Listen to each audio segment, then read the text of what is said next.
Hello, everyone, and welcome. My name is Mark, and I'm going to be the presenter for this afternoon. So, hello and welcome to everyone. Like I said, my name is Mark, and I'm in a small town in South Wales, in the United Kingdom. So, let's start by can you say hello and tell us where you're from this afternoon or where you are this afternoon? So we've got Cass from South Africa. Hello to you. Natalia in Sicily. Hello. Mena from Egypt. So hello to you as well. And welcome, everyone.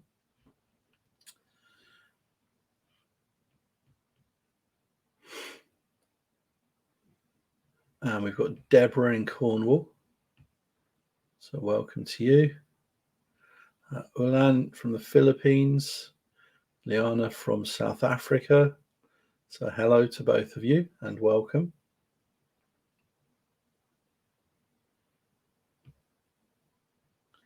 So today's webinar is going to be slightly different to ones that we have run previously. So normally what I would do is to talk to you about a subject for around 30 minutes or so, and then answer questions from you on that subject. But as you can see, today's webinar is going to be slightly different because we've got a whole hour of Q&A. So the whole webinar today is your opportunity to ask me questions about anything to do with the world of TEFL, so applying for jobs, CVs, things like that. General things about the course and the assignments. I can't obviously answer specific questions. So, for example, if you said, what vocabulary should I highlight for assignment A? I can't answer questions like that. But I will answer as many questions as I can this afternoon. So let's get started. If you would like to write your questions into the chat, and we will see what comes up. So let's get typing. Let's see what questions you've got. While we're waiting, we've got Afra from India. Hello to you. Lily, also in England. Hello to you. Geraldine in Canada. Judy in Grenada. Renton in Reigate. So hello to you. Dominic in Canada. So welcome. Welcome to all of you.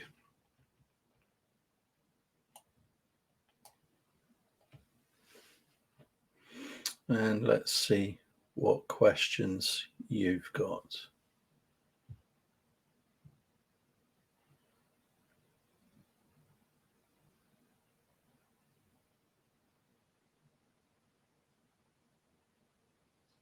So one question I quite often get asked is what made me get into TEFL teaching? And for me, it was quite by chance. So like many people, my original plan was to go to university, to study to be a teacher, and to become a primary school teacher in the UK. But while I was going through sixth form and college, and I heard from a tutor about TEFL, and I thought, oh, that sounds very interesting. You get to travel and teach at the same time. So the two things that interested me the most, teaching and traveling. So it gave me the opportunity to do the two things that I was most interested in.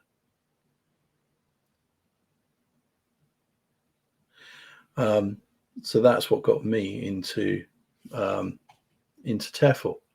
Okay, we've got a question here from Lily. So I'm currently on my second month into the level 5 course, and I'm in unit 4, so I haven't begun the assignments yet.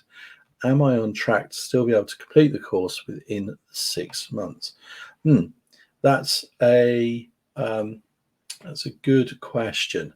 And it's actually a question which is quite difficult to answer. I mean, we could break it down mathematically and say, okay, you've got 2 months, you've got 4 months left. You're on unit 4 of 10. So you've had a third of your time, you've done almost half the course in terms of the amount of units. So mathematically, yes, you're well within time. Obviously, there's lots of things I don't know. So how much time you've got to spend in the next 4 months to work on the course, and how long it will take you to complete the assignments.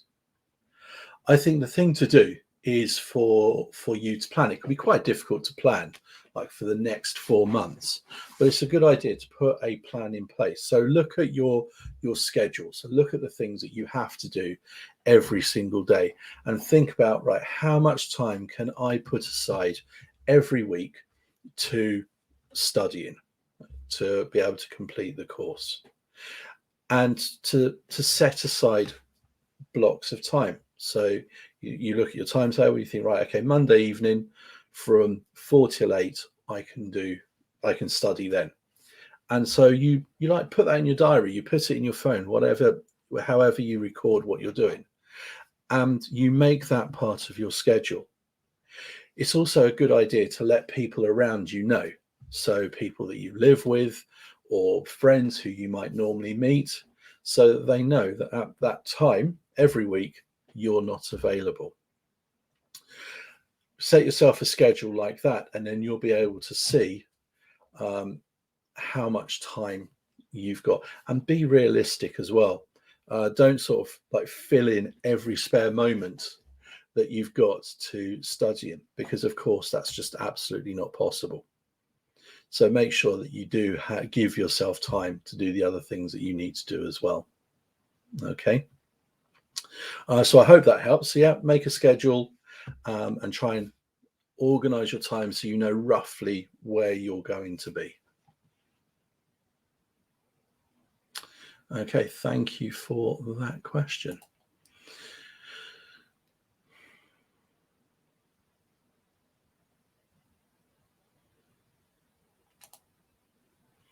Okay, we've got a really nice question here from Mena. So I struggle with making up concept checking questions. Any tips? I've also read that you can't use the target language in it. Well, most examples I've seen use the vocab word. Can you please advise? All right, so concept checking questions is probably one of the biggest problems that we have with the assignments, and probably for new teachers as well. Concept checking questions take practice and they take time to learn. When you're standing in front of a class of students and you ask a question, if you're met by a sea of blank faces, then you know that that question hasn't worked and you need to rephrase it or come at the point in a different way. The point of a concept checking question is to see whether your students have understood the term, so the word or the phrase that's being taught. So if, for example, I was teaching the word celebrity, so we went through all the process of teaching the word, and I wanted to check if my students have understood. So I could ask simple yes no questions. Okay, so I could ask, is Brad Pitt a celebrity? And you can see that I've used the word in the question there, but it'd be quite difficult not to. So is Brad Pitt a celebrity? The answer is yes or no. The difficulty with that kind of question, of course, is that there's a 50% chance the students have got it right without necessarily without necessarily demonstrating they've understood the question. So yes, no questions are good, and you can use those, and they do work, but they need to be followed up with other kinds of questions. So perhaps I'd say, okay, is Brad Pitt a celebrity? Students would say yes. Okay, good. Can you tell me some other celebrities? Maybe tell me some celebrities from your country. So then you'll open up. I'm still using the word, but that in that situation that works, and that's okay. It really depends on the word and phrase that you're using, and how you're concept checking. Okay, but yes, it is something that takes time and practice. Okay, so thank you for that, man. It's a really nice question.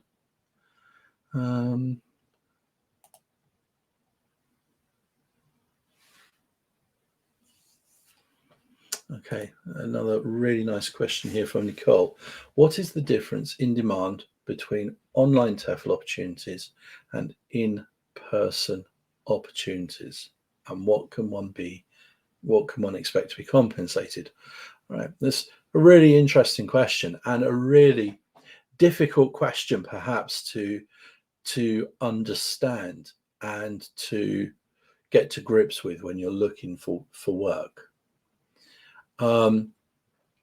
So the situation that we're in now in the world, probably in-person opportunities are starting to increase again after the pandemic and people being able to move around.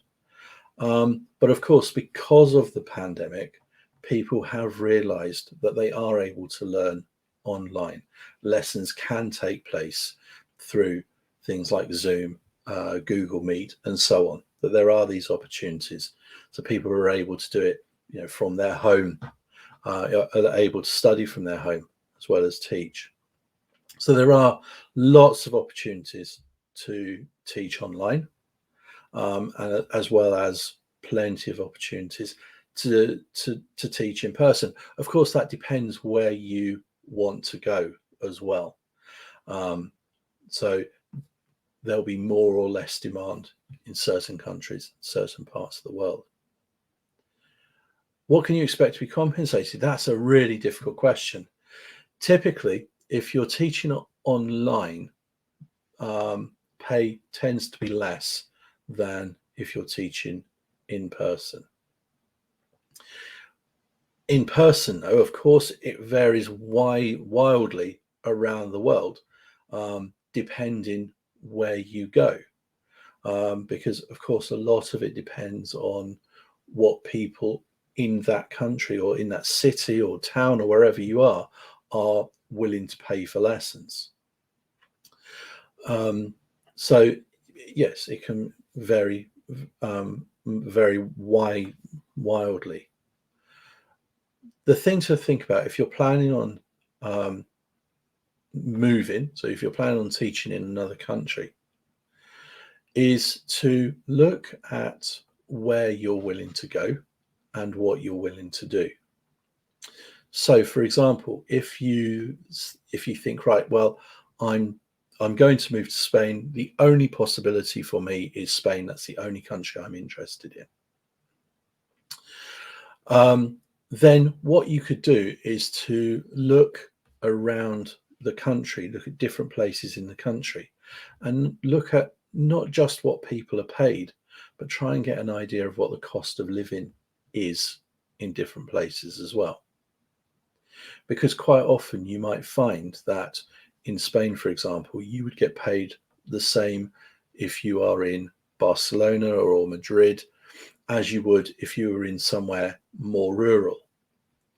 But obviously, if you're living outside the main cities, the cost of living is going to be less.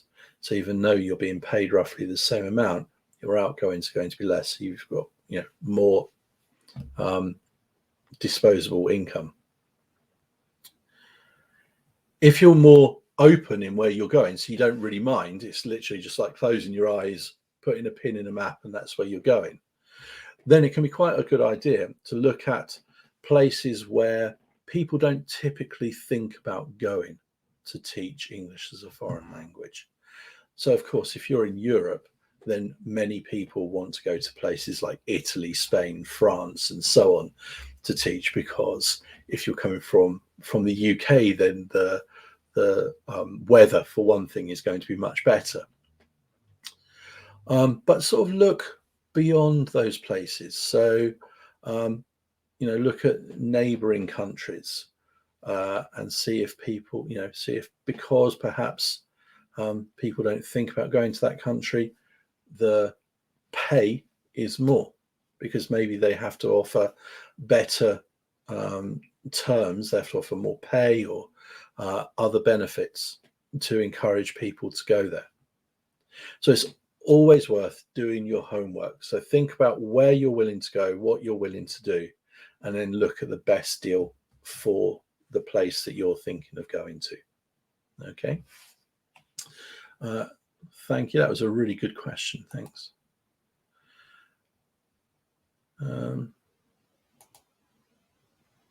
Okay. Are EFL and ESL teaching jobs the same?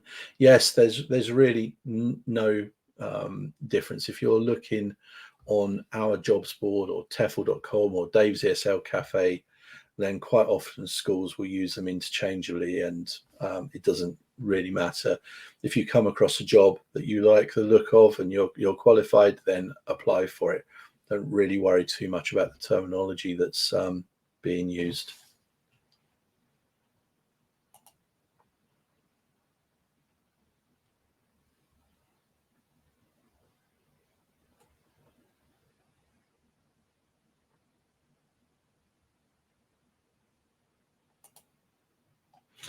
Okay, so we've got Kathy here.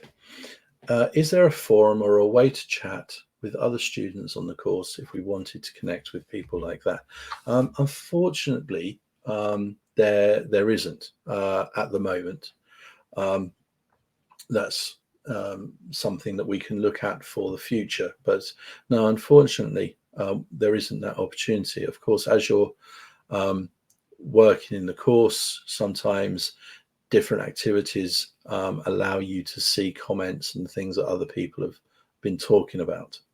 But that's an interesting point, and maybe something that we can look out for the future. So thank you for that, Kathy. Okay, we've got an interesting question here from Liana. So a lot of teachers tend to go east to work. So, for example, Vietnam and China. Is there a reason why so many go east as opposed to South America? And the answer to that question, I really don't know, to be honest. So Vietnam and China, they're very interesting, exciting places to go. Generally, the pay, especially in the last few years, has been quite good. Benefits tend to be quite good. So they're quite easy countries to travel to. Why more people don't go to South America? I don't know. There perhaps doesn't seem to be perhaps the same number of jobs, the same availability in South America as perhaps there is in Vietnam and China and other places like that. But having been to Mexico myself, the first country, okay, so Mexico is Central America, but the first country I went to, so I got my TEFL certificate and I went to Mexico. I went to Mexico City. And it's absolutely amazing. It's absolutely, if I had the opportunity to travel back to Mexico and to travel into South America, I definitely would. It was an amazing experience, amazing country, really friendly people. So I would definitely recommend Central and South America. But like I say, I think perhaps there's just not quite the same job opportunities. See, China, a massive country, massive population, lots of people wanting to learn English. So there's a much bigger demand there.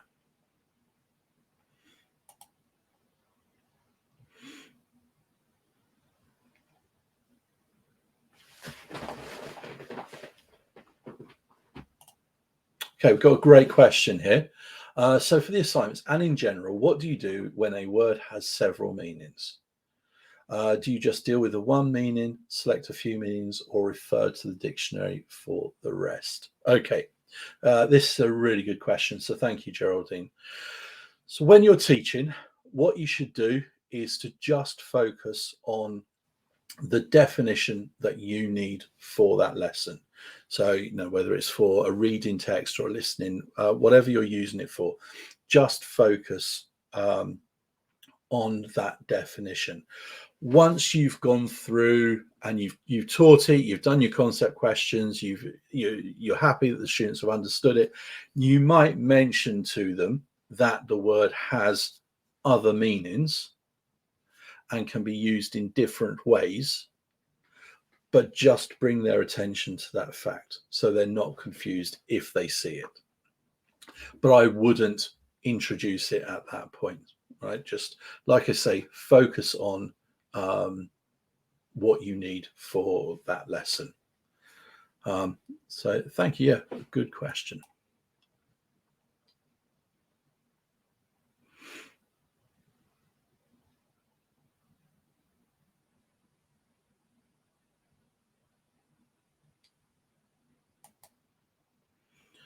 Okay. So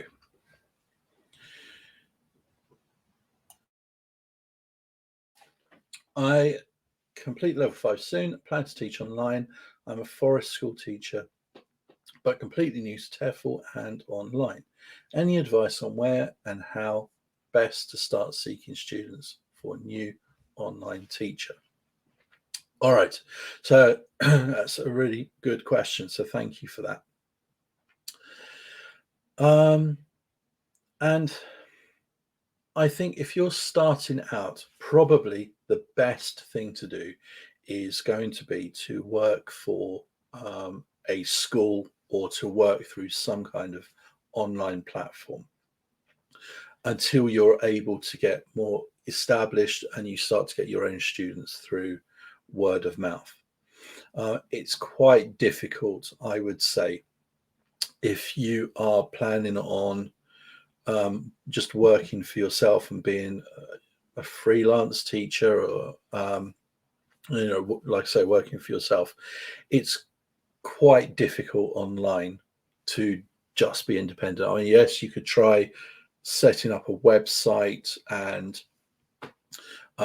advertising on social media and things like that, so you could try those as well.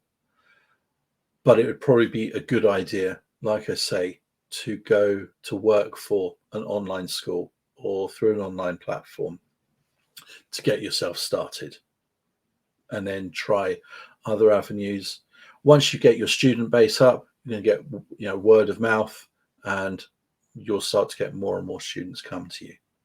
Okay, so if you look on our jobs board, if you look on TEFL.com, Dave's ESL Cafe, places like that, there'll be plenty of online schools that are advertising for teachers. And the good thing about those as well is very often they have their own materials prepared. So as a new teacher, it's really useful for you because you can see what the material looks like and you can see how it's used in class, and gives you the confidence that you need to get started. So great question. Thank you.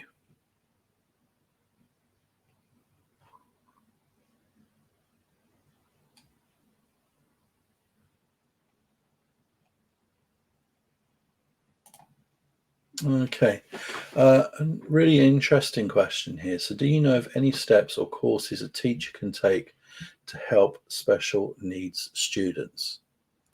So there aren't really any subject specific courses, at least none that I'm aware of. And having an interest in TEFL and also working with special needs students is something that I have looked at in the past, and I haven't been able to find anything.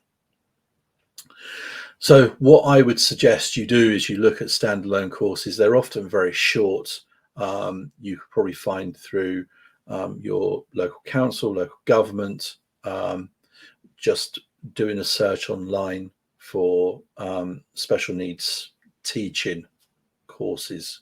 You'll find that there are courses online that you'd be able to do, and then you will find that what you're learning on your TEFL Academy course, there are things there that you'll be able to bring across to the other course that you're doing, and things from there that come across to teaching TEFL as well.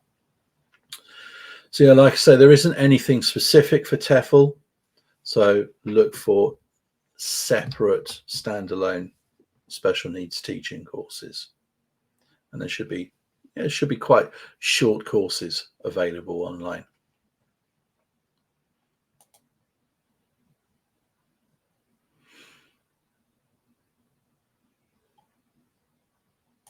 Okay, so very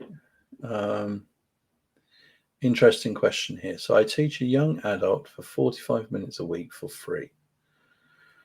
She has difficulty with disciplining herself to learn on her own. She enjoys English films. Any suggestions? Now, the first thing that sort of jumps out is that you are doing it for free. Okay, and that's absolutely fine. There's nothing there's nothing wrong with that at all. But what you find is that when people do something for free, when it's not costing them anything, or if it's costing them very little, then they are generally going to put a little bit less effort than if they were paying for something. Okay, think about yourselves. If you're studying a course, or I don't know, anything, if you're studying a course that costs $10,000, you're going to put you're likely to put significantly more effort into that $10,000 course than you are a course that's free or $10 or very little money. Okay, so there is that difficulty as well. So you have to understand that because it's for free, perhaps that is something. All right. You said that she enjoys English films, so build your lessons around that. Find out exactly what films she's got. Maybe she enjoys. Maybe suggest that she watches a film between your lessons, and then in your lesson you can discuss it. If there were any parts of the film that she really struggled to understand what was going on, maybe you can have it ready and you can talk through, talk about any of the vocabulary or things that were difficult. What I would also do is, rather than saying, was there any vocabulary that you didn't understand? Because actually, the thing with listening, of course, is that it's very difficult for your students to say what words they didn't understand, because it's listening. It's different when it's written down and they can see the words and they can say, I don't know this word. If they're listening, then it's just a noise, isn't it? It's a noise that they haven't understood. So what I tend to do is to go through and I will pick out some words that I'm pretty sure that my student isn't going to know. And then we will talk about those words, or any scenes perhaps that I think might be quite difficult, and we can talk about those. So yeah, perhaps focus around that. And that will give her something to do between the lessons, and give your lessons structure as well. Okay. And then as time goes on, perhaps you're able to start introducing a little bit of writing as well, perhaps getting her to write a film review or a summary and things like this. Okay. So yeah, it's making sure that you are keeping interest. So okay, she enjoys English films. There are lots of English films. So I might think, okay, she says she likes films, right? Okay, well, I'm going to do Star Wars then. when in fact what she likes are you know, horror films, something like that. So you've got to make sure that it's still within her interest. Okay, great question, thank you.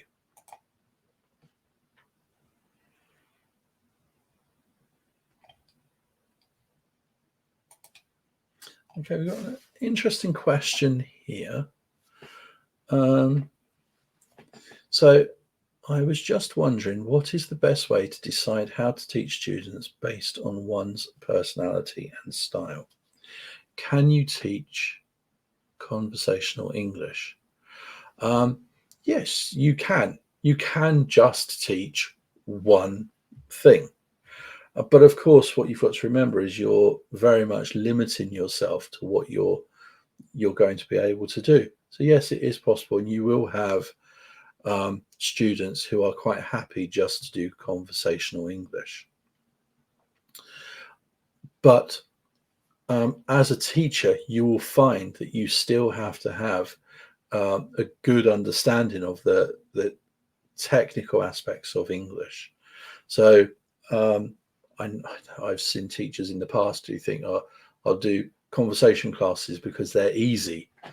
Actually, conversation classes for me tend to be the most difficult because it's quite difficult to keep conversation classes going. If it's a one-to-one class, you're then making it even more difficult. So even within a conversation class, it's still a good idea to have elements of grammar or vocabulary teaching as well. And of course, your students are still going to want you to be able to correct their errors. So you've still got to be able to do that. Going back to the first part, how to decide, I think probably what I would say about that, about your personality and style, is I think that will probably change over time as you become more confident and more experienced teacher. Because teaching in itself is a learning experience. You don't just do a course like the TEFL Academy course that you're doing, and that's it. That's all you do. I've been teaching for 25 years, and I still learn something every day. I still make little changes to what I'm doing, make changes to my lessons and material that I use, and how I go about the lessons, because that's what teaching is. It's continual learning. So you will find probably that your personality and your style will change as you're teaching. So what I would also suggest is don't, if that's what you're comfortable with, conversational English, then that's absolutely fine. But in general, it's a good idea to push yourself and to try different things. Okay, so if you are offered the opportunity to teach young learners and you think, oh no, I wouldn't want to teach children, oh, that'd be really, really hard and really difficult, which is what a lot of people think. Give it a go. Give it a go and see. You might be surprised. You might surprise yourself, and actually you find it really enjoyable. Teaching business English, for example, you might think, oh, I've never had anything to do with business, I wouldn't know what to do. But give it a go and see. You're opening up different opportunities and different areas of expertise.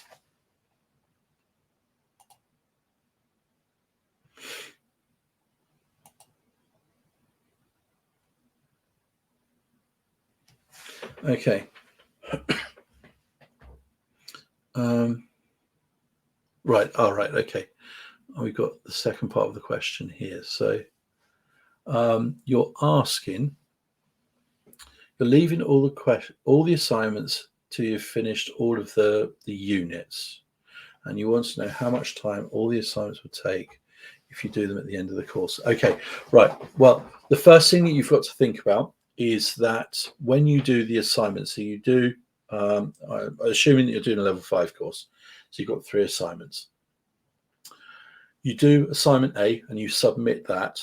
You can't move on to assignment B until you have passed assignment A, which means that you've got that gap of a few days possibly where you're not going to be able to do anything. And that's really sort of why the assignments are designed the way they are. So they're sort of spread through the course, so that you do assignment A and then you move on and you do like unit 6, unit 7 while you're waiting for feedback. It is absolutely possible, and students do this. They do read through all the units and then they do the assignments at the end. You just have to make sure that you give yourself enough time to submit the assignments individually, which is what you need to do. Get feedback. I mean, we hope that you won't have to resubmit, but you've got to allow yourself an extra few days in case you need to resubmit. Okay. How much time the assignments take? That's a really difficult question to answer, and we don't really put an amount of time for the assignments because everyone will take a different amount of time. When you look at the assignments, you'll see that there are quite a few different things for you to do. So they're going to take time. We're going to take probably, you're looking at anywhere between probably 5 to 10 hours to do the assignment, each assignment, all right, depending on how you work. So give yourself plenty of time if that's what you're going to do. But like I say, people do it and it works for them.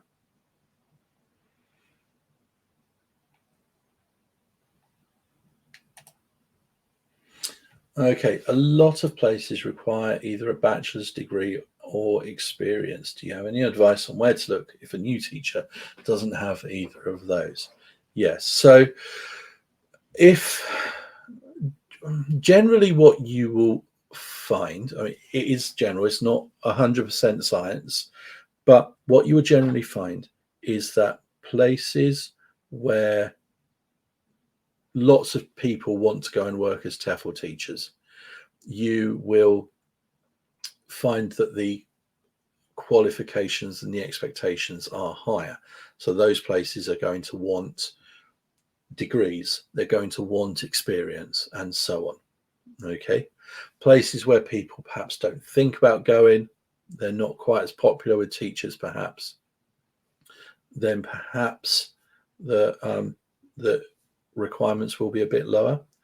Also, sometimes it depends on countries.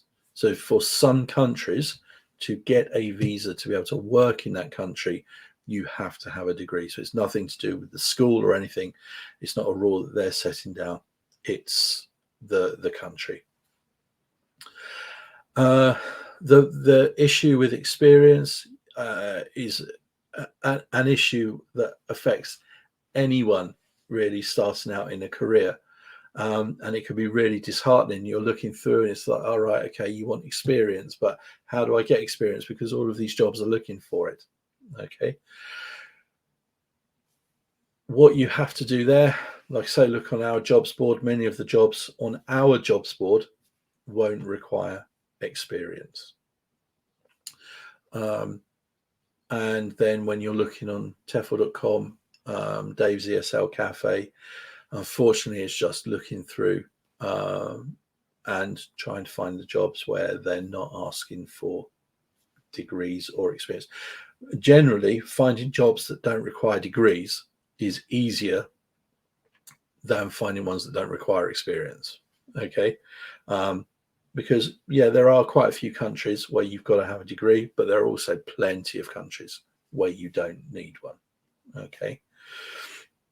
To help with experience, really, as soon as you finished your course, or even slightly before, if you've got time, you could do things like teaching online, where generally you're not going to need to have experience.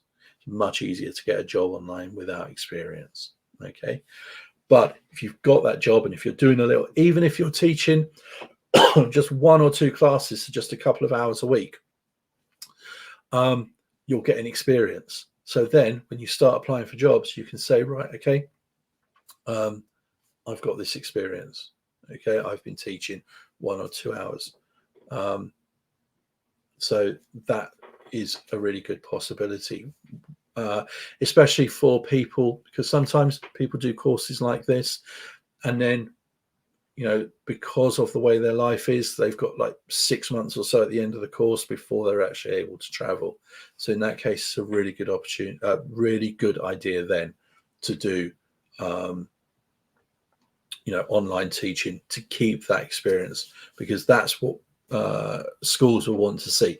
They'll want to see that you've used the qualification, you've used the knowledge that you've gained through the qualification.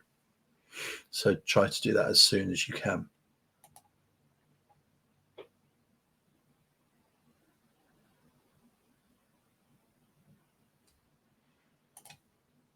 Okay, suggestions for how to search for working with immigrants or refugees. It'd be really rewarding. Thought volunteering experience starting out as well. Yeah, so with something like that, contact your local council, local government, your local, whoever your local administration are, and local charities. Get in touch with local charities who work with immigrants and refugees. Even actually, you could search social media, so like Facebook and things like that, for local groups that help with immigrants and refugees. And then you would be able to get you'll be able to get into contact with people and find out about possible work that way. And certainly if you're thinking about doing it for volunteering, as a volunteer to start off with, then you're very likely to find, but you need, really, it's a local thing, so it'll be local to you. Searching out those charities and organizations that are helping the people that you want to work with. Great question, thank you.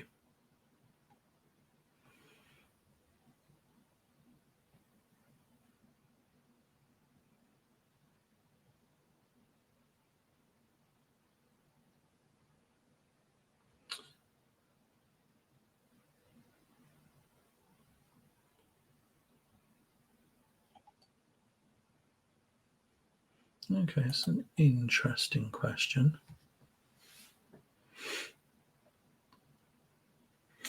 So there are opportunities to teach English in also, are there opportunities, to teach English in professional fields such as doctors, law, etc. Art film. The second part of the question, the answer is no, I haven't seen that. Doesn't mean that they don't exist, but that's a very specialized field. Okay. In the other professions, such as doctor, especially doctors, it depends on the country that you're living in, really.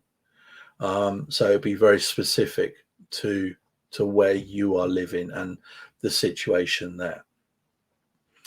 So here in the UK, if people want to work as doctors or nurses, then they have to pass exams, and they have to pass exams in English. And so they do need to study English so that they are able to communicate well, but they also have to study English to prepare for these exams. So there are opportunities for things like that.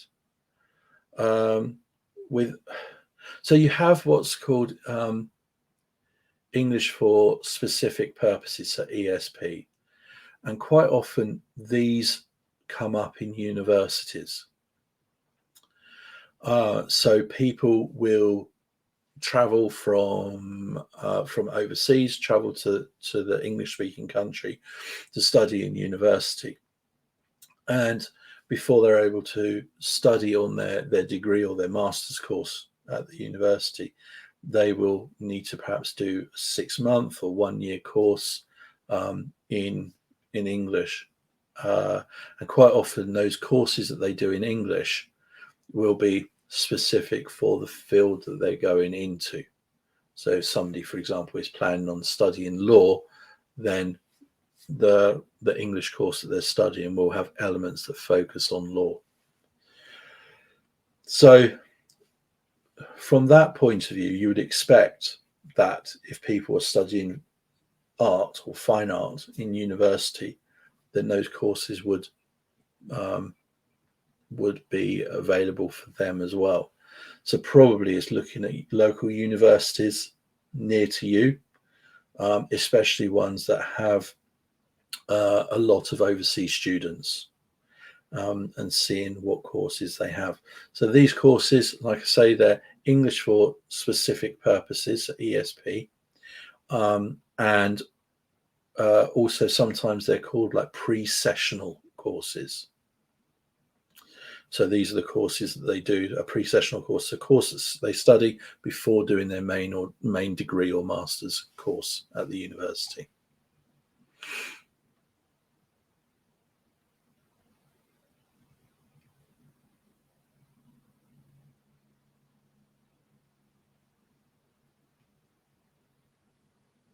Okay, thank you for that question.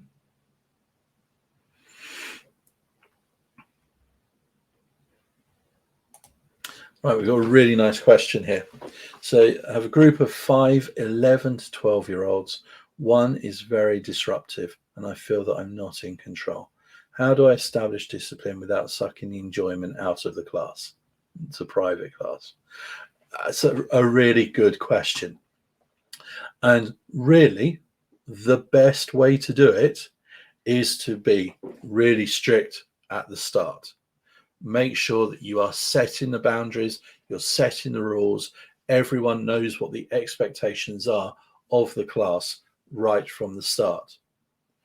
Then if you do that, everyone knows what the rules are, everyone knows what the expectations are, then you're able to get on with enjoying classes rather than having to deal with discipline issues and sort of firefighting those discipline issues. Now, if you've got one student who's being disruptive, so everyone else is getting on with their work, and you've got one student who is disruptive, this actually is going to evolve into different issues. So if it is a fact that all of the others are there and they want to learn, they want to get on, enjoy the class, and you've got one who's stopping that, then the other students are going to start to get fed up with the class as well. And you've got to think about, why is this one student behaving differently to the others?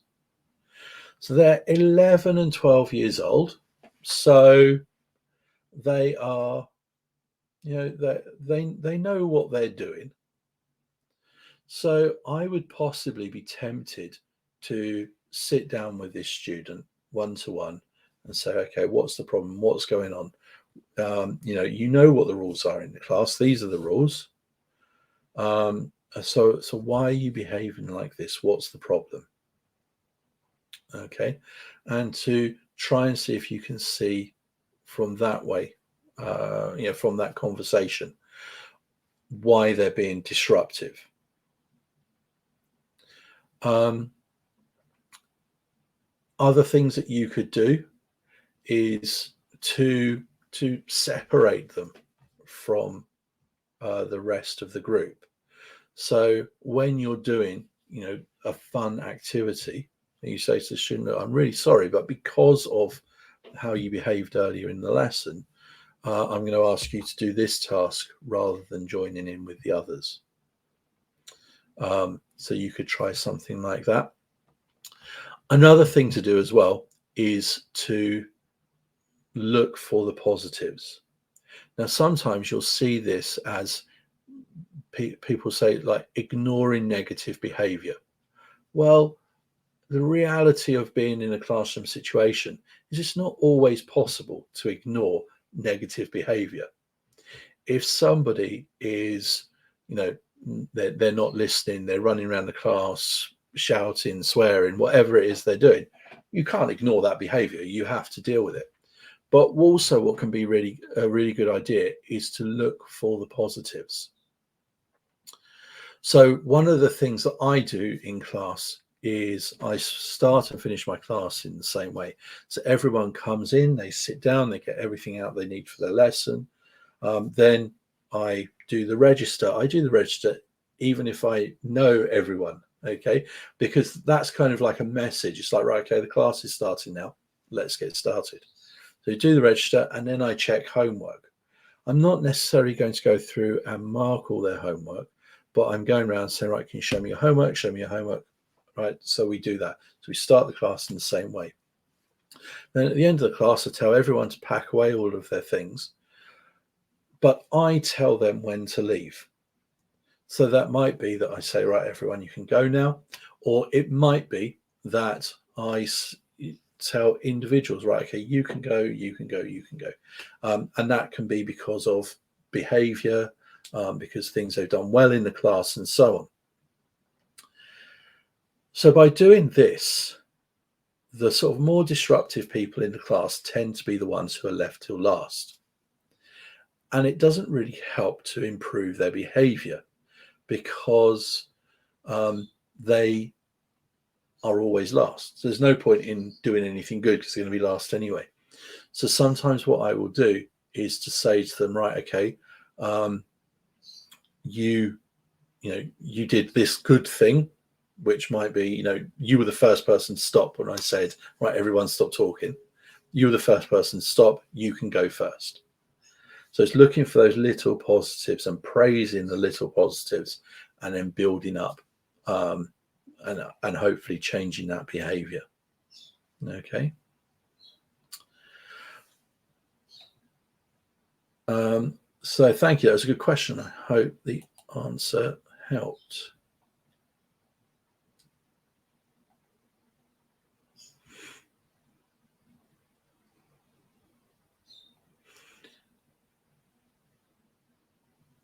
We've got somebody here who suggested, the giving roles and responsibilities. Yeah, that can be a really good idea, and that can work in specific classes. And like you say, it does channel their energy. But I would not just focus on the disruptive students. I would focus on all students. So changing the roles around, getting different people to do different things on different days.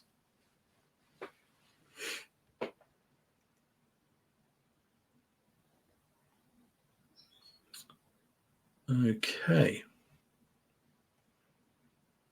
Just see if we've got any other questions.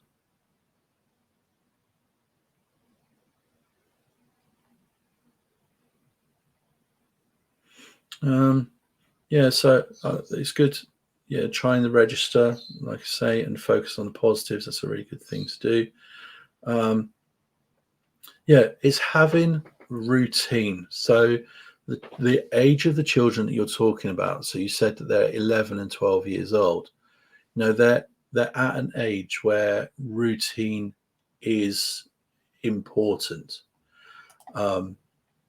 So if they know how the class is going to start, how it's going to end, if they know what will happen if they are disruptive, if they do something they're not supposed to, if they know what's going to happen as a result of that, and if they know what happens when they do something good, then it helps them to understand those boundaries and those routines. It's like checking homework. I check homework at the start of the lesson. Really, it helps the class to settle down and be like, right, okay, it's time for the lesson to start. But also it's for me as well, because if I just sort of do it at some point in the lesson, the likelihood is I'm going to forget. And then if you forget to check homework, then your students can be like, well, there's no point in doing homework because you don't you don't check it. So for me, it's just that reminder, isn't it? Okay, right, I've gone around and checked the homework, even if it's just to look at it and say, yep, you've done it. Yeah, it was good, well done, excellent. Okay, and then I collect it in to mark it properly later on. But yeah, it's just getting those routines, getting those things in place to help them and also help yourself. If classes are disruptive, it's difficult for you as well as for them. And you said that you don't want to suck the enjoyment out of the class, but the enjoyment has to be there for you as well.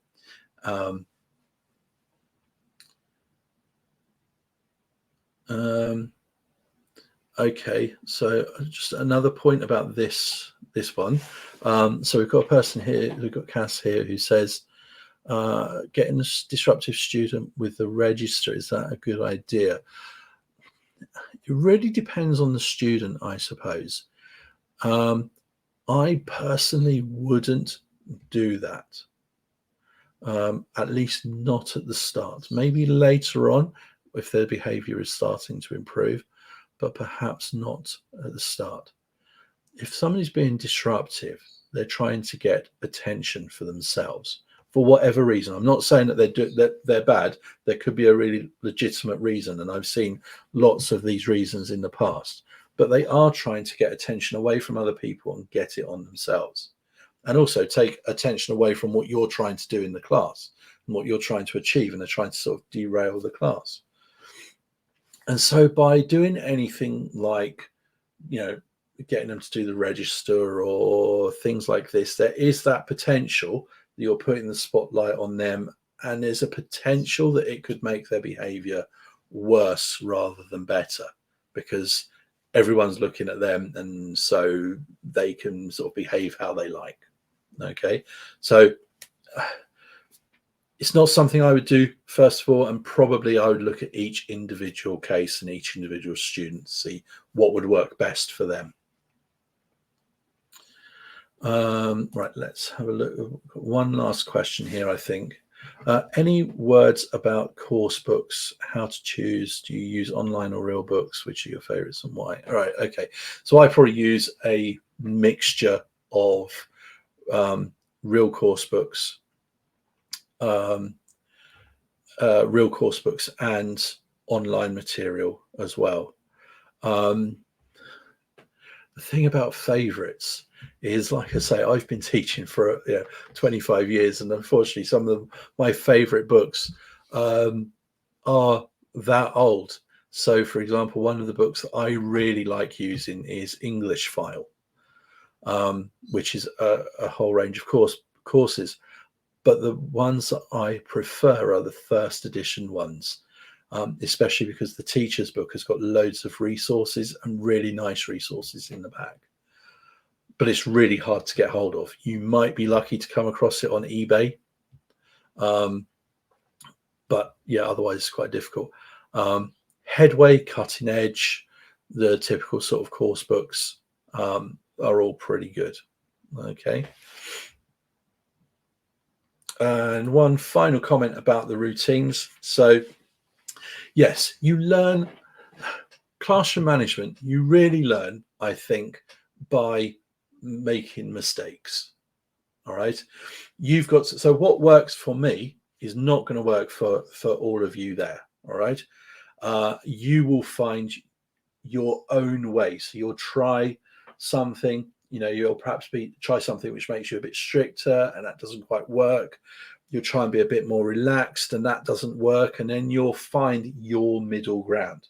And your middle ground is going to be slightly different to mine and slightly different to other teachers as well. Okay. Because of you, your personality, and the classes that you're teaching. And that's absolutely fine. The most important thing when you are teaching is that you think about what you think about your classes. You think about what went well, what you could do differently. So if you've had a student who has been disruptive, you think, oh, well, why is that? And try and get away from the teacher's answer of, oh, they're a bad student. All right, what could I do differently? Yeah, okay, that student, they're not very good. They've done some bad things, but what could I do differently? How could I treat that student or work with that student a different way, which is going to have a different outcome? All right, so that's it. It's really important to look at what you've done and think about how you could improve next time, and that's how you'll get better and become um, a more confident teacher. Okay, that is all we have time for today. So thank you very much for all of your questions. It's been absolutely great. You've been really good with loads of really varied questions. So like I say, it's the first time we've done this. Um, and because of your input and your questions, um, it's been great. So thank you very much.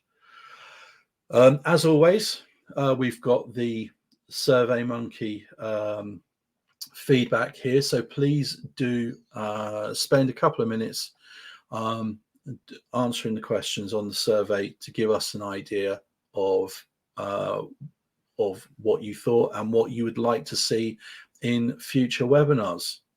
So thank you very much for attending this afternoon and being here, and thank you again for all your great questions.